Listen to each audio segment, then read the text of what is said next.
Hey horror fans, once again it is me, the Horror Miser Monty G. It's time to do another top 20 for 2020. This time we're going to do home invasion movies, yes. Now I want to thank my friend Jason from Horrific Nightmares JM for coming up with these top 20 for 2020 list for movies. I really did enjoy doing the vampire ones, and now we're going to do the home invasion ones. There are 20 uh, top 20 of the home invasion movies that I believe that they are. Again, this is my opinion. These are what I believe are the top 20 home invasion movies that have come out. Not in a decade, just the entire bank of home invasion movies. Now, home invasions really didn't become popular until later on, I believe, in the mid 2000s. Probably, I would say, after The Strangers came out, that home invasion movies became more popular.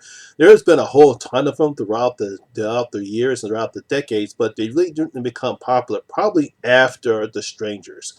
But let's get on with my list of my top 20 home invasion movies.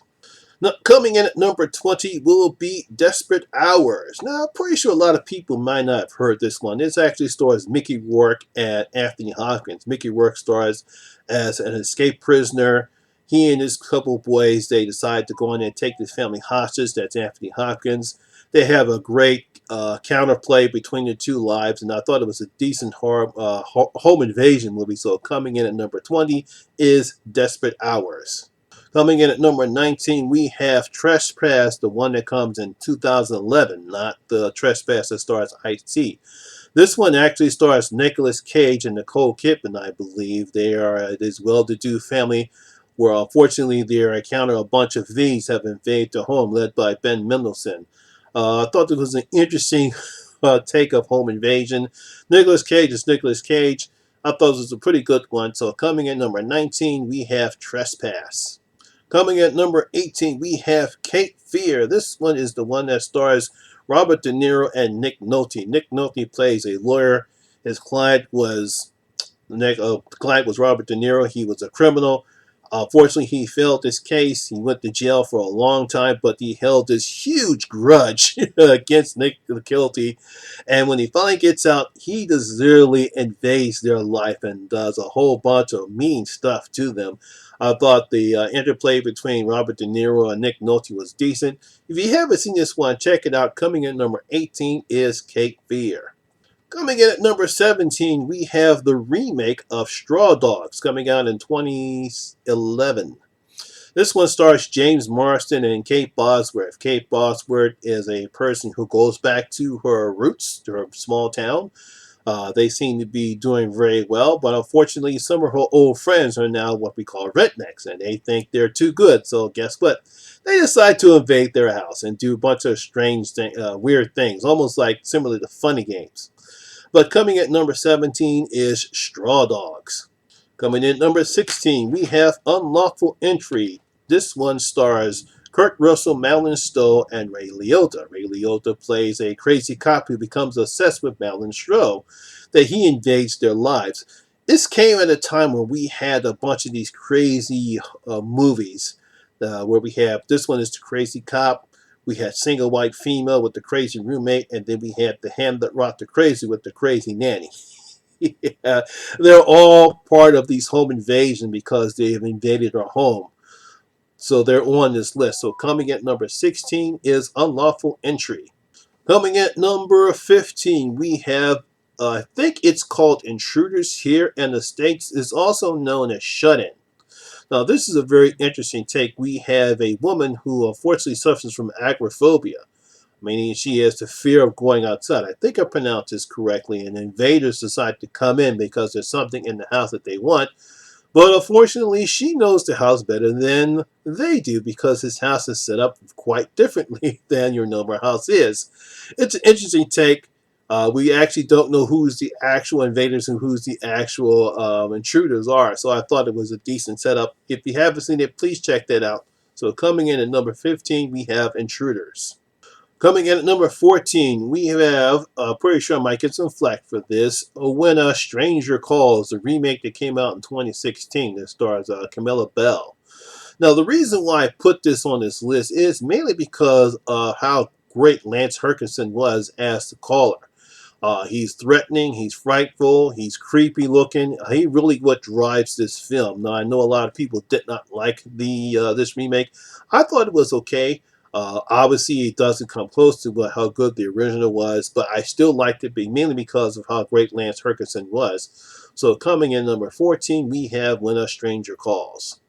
Coming at number 13, we have Panic Room. Now, this was an interesting one. This stars Jodie Foster and Kristen Stewart when she was just coming into the acting field. She was still a little girl then at the time.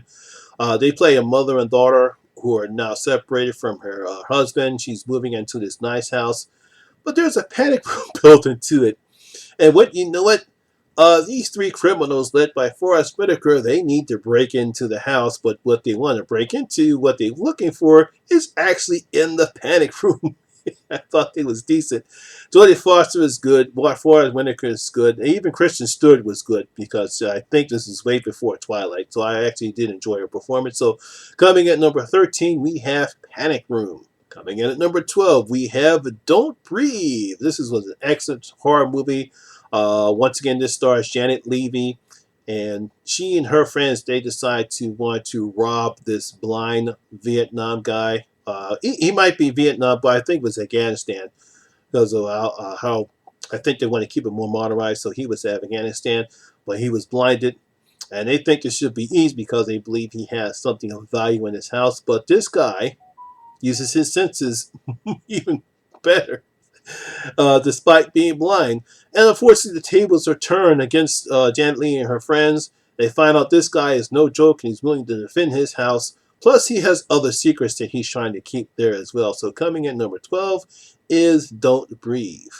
Coming in at number 11, we have the French horror film High Tension. Yes, I know what you're talking about, but I'm not going to say anything about the twist.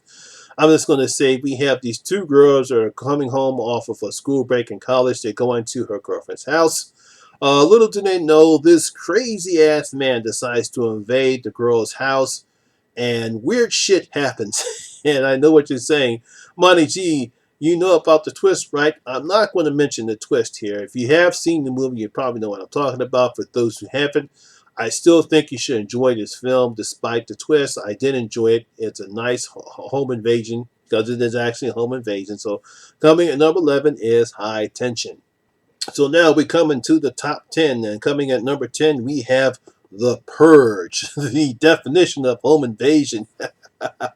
The setup is decent. We are in a different alternate reality where we have a totalitarian government known as the new founding fathers of America. And for one day, a year, for 12 hours, all crime, including murder, is allowed. Ethan Hawke and their nice family are in this fortified house while they're trying to survive the purge. But little do they know their son allows in a purge victim and come into their house, and a bunch of yuppie guys or these people are coming to invade their house because they feel they have a right to purge. So coming in number 10, we have The Purge. Coming in at number 9, we have the remake of The Last House on the Left. This is the 2009 version. Now, I actually like this version. Some people didn't like it, but it still maintains the plot elements of the original. We have this daughter and her girl. We have this two girlfriends. They're out in the town. Unfortunately, they encounter these criminals. They kill one and brutally rape the other. And then they think they killed her, but she survives. She goes back to the house. Unfortunately, when the criminals go to the house trying to evade the cops, they're actually at the house of the parents of the girl they thought that they killed and find out that she's alive. Once the family finds out who these people are, it's revenge time, and they do get some decent revenge on these criminals. I think that's the reason why I did like it. Obviously, with the original, we always have that tagline, "It's only a movie. It's only a movie. It's only a movie. It's only a movie." So coming at number 9, we have The Last House on the Left. Coming at number 8 is a decent home invasion film that doesn't get a lot of talk. That doesn't get talked a lot about. We have No Good Deed that stars Idris Elba and Tahara P. Henson.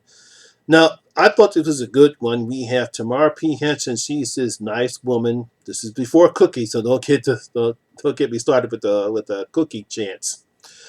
She plays this woman, and she's going back into her house. She's married to this nice doctor, but for some reason, Idris Elba plays this character who unfortunately escapes out of prison and heads to the house and invades the house, and then we have this nice cat and mouse game between these two characters.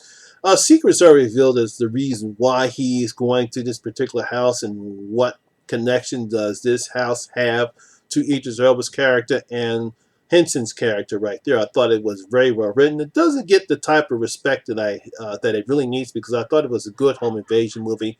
Both Idris and Tamara are pretty good characters. We have some good practical effects when it comes to the violence in this particular picture. So coming at number 8 is No Good Deed. If you haven't seen it, please check it out. It's good. Coming in at number 7, we have The Collector. Yes, this was supposed to be a Saw prequel, but then they decided to change it and have its own story. We have Josh Stewart. He plays this jewel robber who decides to break into this family's house. But unfortunately, before he realizes what's going on, the house has already been broken into by this weird guy who has a house set up with a bunch of traps. Yeah, Saw-like traps too. And some of these traps are very good. I mean, I love the setup. We had this film got a sequel called The Collection. There's been rumors that they're supposed to be doing another movie about The Collector. But yeah, definitely a great home invasion movie. The Collector coming in number 7. Coming at number 6, we have Mother's Day, the 2010 version, star Rebecca De Mornay. I thought this was a decent remake, definitely totally different from the original film, and I thought it was decent. She plays the mother of these crazy ass two sons. Fortunately, are trying to go into this house that they lived in because they actually stored some money there. Coming to find out that the money house has been resold to this nice couple, and they're having a get together, and they invade the house. And Rebecca Dorme is decent at this manipulative mother who gets these couples to do strange shits to each other. I thought it was decent. Excellent setup. If you haven't seen this remake of Mother's Day, please watch it. It's one of the better horror remakes, and it's a bit underrated because I think this is a decent horror film. So coming at number 6 is Mother's Day, the 2010 version. Coming at number 5, we have Black Christmas, the 1974 version. Yes, the original. Yes, I know what you're going to say. Yeah, we know about the dumbass last year's version of Black Christmas. I'm not even going to mention that one anymore. But the original Black Christmas, nice, decent home invasion picture. We have this nice setup with a sorority girls that are stuck at the sorority house on Christmas. They get weird phone calls from Billy. They find out that the calls are coming in from the house. And of course, crazy ass Billy does his best while knocking off the sorority peoples. Now, I actually did enjoy the first remake.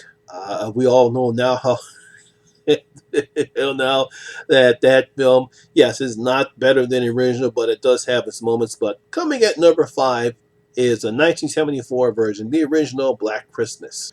Coming at number 4, we have Jordan Peele's Us, one of the best home invasion horror pictures I've seen.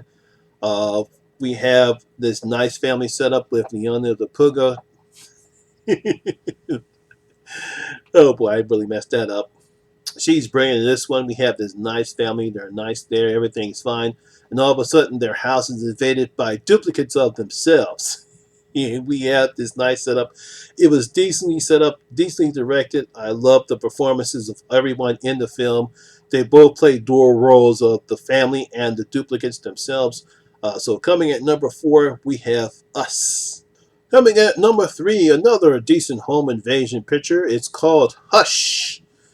We have this woman who unfortunately is deaf and cannot talk.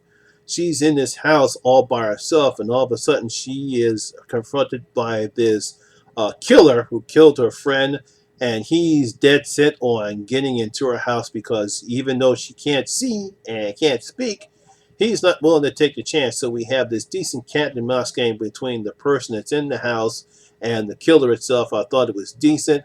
I heard a lot of people talk about how great it was. I was able to see it sometime late last year. I did enjoy it.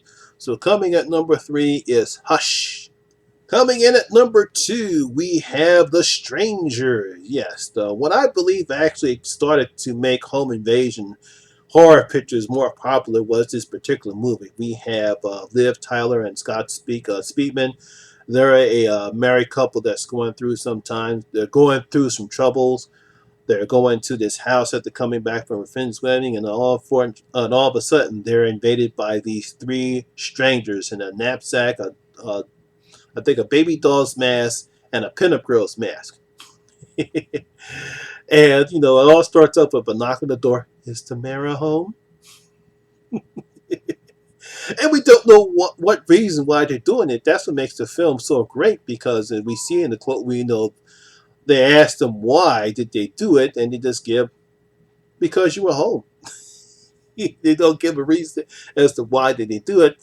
Nicely set up, nice, decent violence. There's some great violence, great performances by Liv Taylor and Scott Speakman, and great performances by the 3 people, the 2 women and the dude that invade the house. Obviously, we saw the sequel, The Strangers Pray at Night, that was decent as well. So coming in at number 2, we have The Strangers. And now, what I believe is the number 1 home invasion movie is You're Next. Yes, I truly love this particular picture. We have this nice family setup, nice family get together, very large family. This stars Sharon Vision. I think that's how you pronounce her name. She's the boyfriend of one of the family members right there. Everything seems to be going nice. And all of a sudden, these 3 dudes in a goat mask, a wolf mask, and a lamb's mask break into the house, and they all have to fight for their survival. But unfortunately, Sharon Vision's character, she turns to be the badass because she knows survivor skills based on how she was brought up. So we get some decently set up traps thanks to her character here. It was a very nice home invasion picture, very bloody. Love the practical effects. So my number 1 home invasion picture will be You're Next. You can't get anything better than that. So there you have it, my horror fans. My top 20 for 2020 home invasion pictures. Do you agree with my list? Do you have something that I missed that you would put on your list as well? Leave your comments down in the comment section below and tell me what would you think would be your top 20 home invasion pictures. So that's my list and my video for today. Once again, I want to thank Jason from Horrific Nightmares JM for coming up with this one. I can't wait to do another one right as well. I'm gonna leave a link to his channel in the description box below so you can check his channel out. And if you enjoyed this video, please like and share. Also, if you're new here, please hit that subscriber button and ring that notification bell. That way you can be notified anytime when I put up new videos such as this one. Also, all my social media links will be in the description box below as well.